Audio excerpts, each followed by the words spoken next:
almost every single day I get a question, whether it's on Instagram or in the YouTube comments or even email, asking like, Hunter, what is the best pet reptiles for someone who is new to reptile keeping?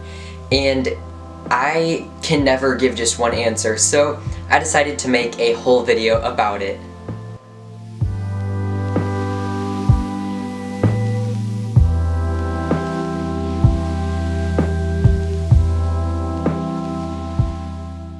Hello everyone, welcome to or back to the channel. My name is Hunter Hauk, and in today's video I'm going to be telling you my list of the top 5 best reptiles for beginners.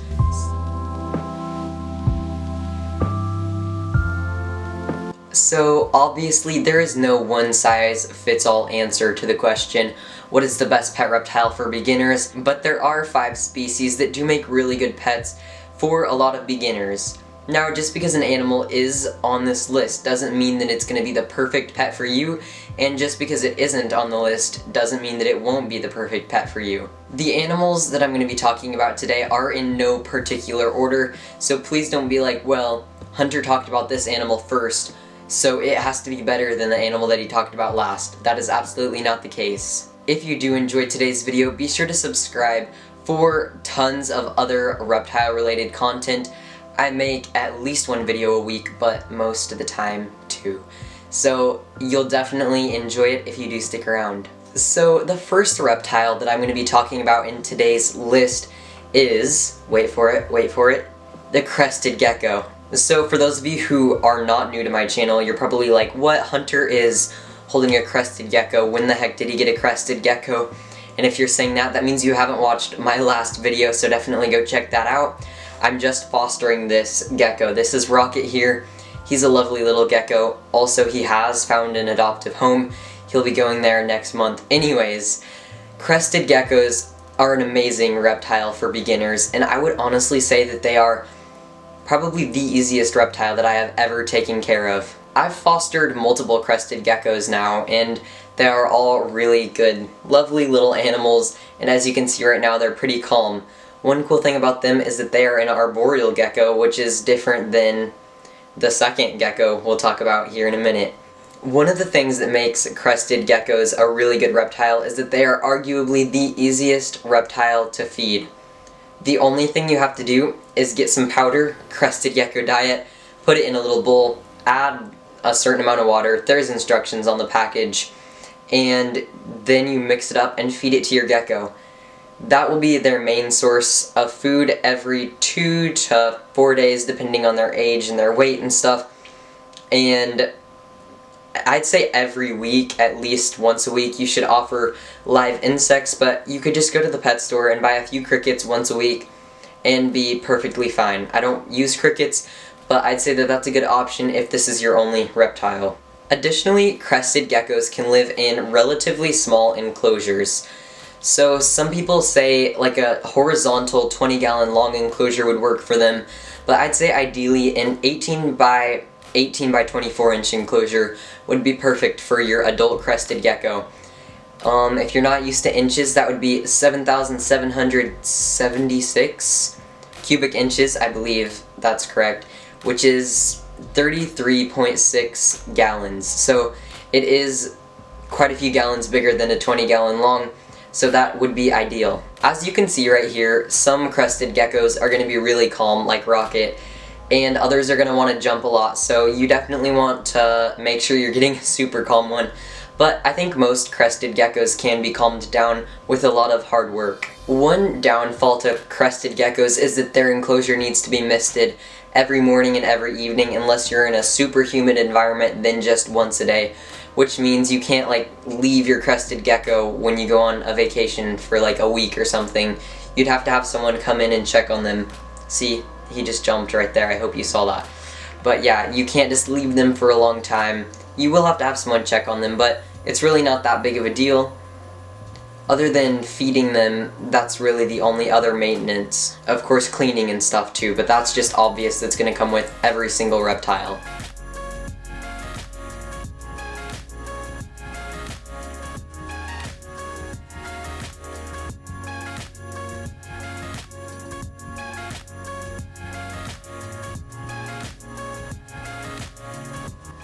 So the next beginner reptile that we're going to talk about today was my personal first reptile and my favorite reptile that I keep, and I have like 6 reptiles and amphibians, so they have to be a great pet if they're my favorite out of that many. Leopard geckos. So for starters, leopard geckos are strict insectivores, so that means they eat only insects, and you should provide a wide variety of insects for them. For some people that's a pro, and for some people that's a con. So for me that's a pro because I can just order some insects and keep them in the little tubs that they come in, and when it's feeding time I can dust them with the supplement and feed them to my leopard gecko. For other people, they're like, I don't really want bugs, but most reptiles, or most lizards, need bugs and a salad, so leopard geckos are pretty simple in that aspect. They can live in a 30 or 40 gallon tank their whole life. I really wouldn't recommend a 20 gallon tank for an adult, but for a juvenile, that would work. It's definitely better to go bigger though, so they're not going to be like a bearded dragon or a tegu even or something that's going to take up a ton of space in your home. As you can see from Peyton here, they are super calm and very easy reptiles to handle. She has dropped her tail once. No one was home, so I think it was probably the wind or something because it was during a huge windstorm. But I think it spooked her and she dropped her tail. So just know that that can happen, but I forgot to mention this during the crested geckos. Crested gecko tails, when they drop them, they do not grow back, but with leopard geckos, they do grow back. Peyton's here in a couple more months. You'll never know that it happened unless you're specifically looking for it. Leopard geckos are also relatively affordable for a reptile.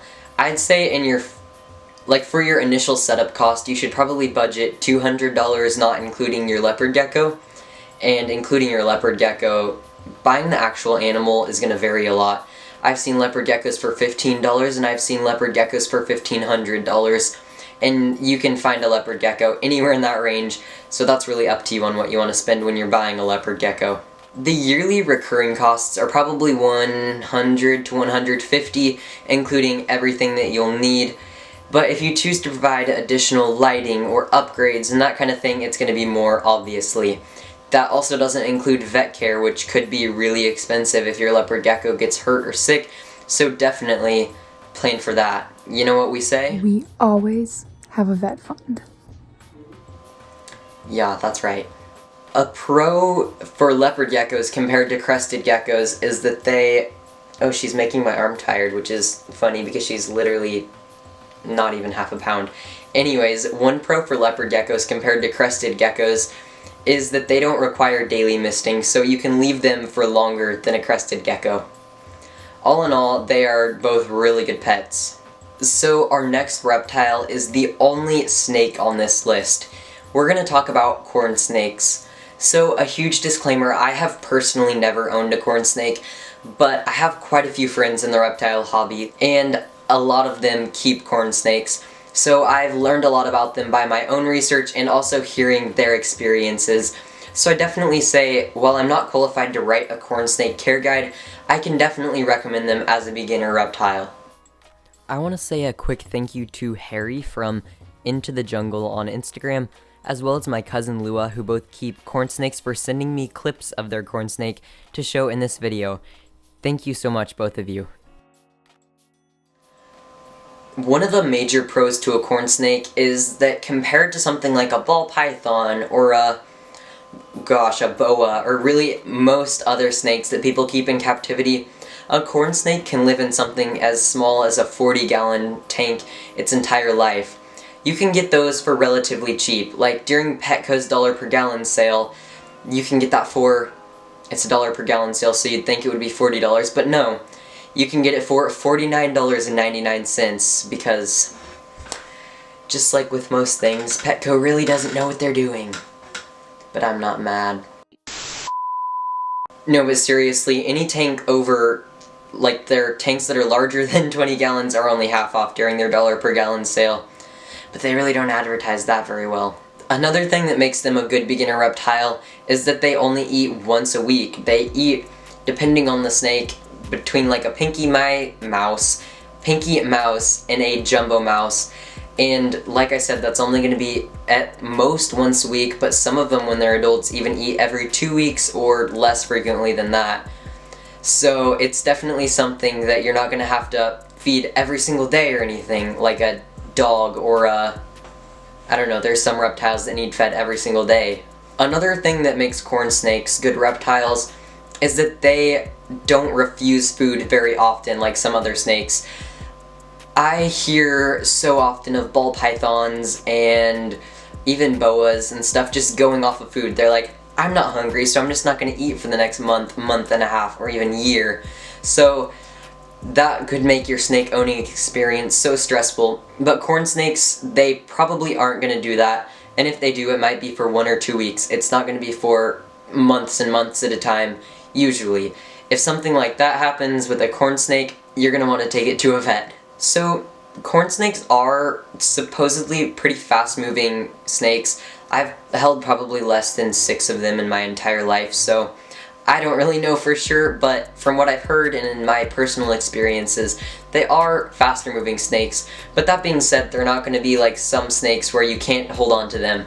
It's just not going to be like a ball python where they're going to sit in your hands and just chill the whole time. That's definitely something to think about, but if all of those things sounded good to you, then a corn snake might be the right pet reptile for you. Thanks again, Harry and Lua, for letting me use your corn snake footage. So the next beginner reptile that we're going to talk about in today's video is not a reptile. We're going to be talking about White's tree frogs, which, hence the name frogs. They are an amphibian, but I felt like they did make this list because they are relatively easy for an amphibian. Now that being said, they're not going to be as easy as any of the other animals on this list. So the reason why they made this list is because they're relatively easy for a frog. Now that being said, they are the most difficult animal, in my personal experience, to care for on this list.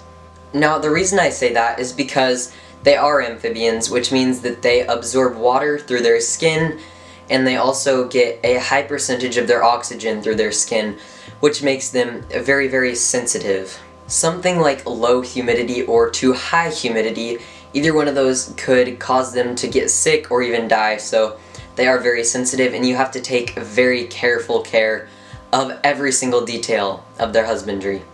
So White's tree frogs, if you think that an amphibian is what you're looking for, do make a good one, and just like I believe every amphibian, they are insectivores. So White's tree frogs eat a large variety of insects every 2, 3, or 4 days depending on their size and weight and age. So just like coincidentally all the animals that I've already talked about on this list, they don't really need UVB, but just like any reptile and amphibian, it is beneficial, so it's something that if you can, I would recommend giving it to them. They also need a larger space than a lot of crested geckos or, I guess leopard geckos need similar amounts of space. So I'd say an 18 by 18 by 24 would be the minimum for 2 White's tree frogs, and you have to have at least 2. I forgot to mention this, they are very communal species, so you shouldn't just get one because it will be kind of a sad frog.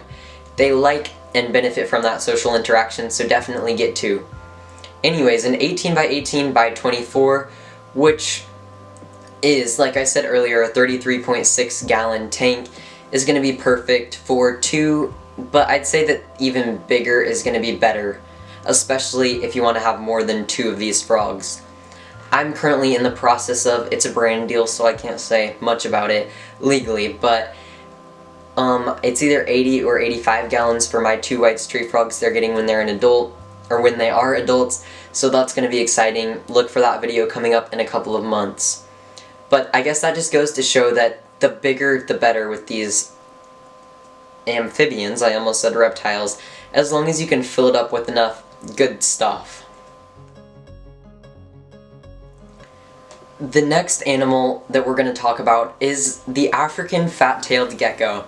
So, as you can see from the photo of them on the screen right now, they look a lot like leopard geckos, and that's because while they're just geckos, like they are related in that manner, but they aren't even in the same genus, Eublepharus and I believe Thynoconix. I don't know how to pronounce the African fat-tailed gecko genus, but they aren't related very closely. They just look a lot alike.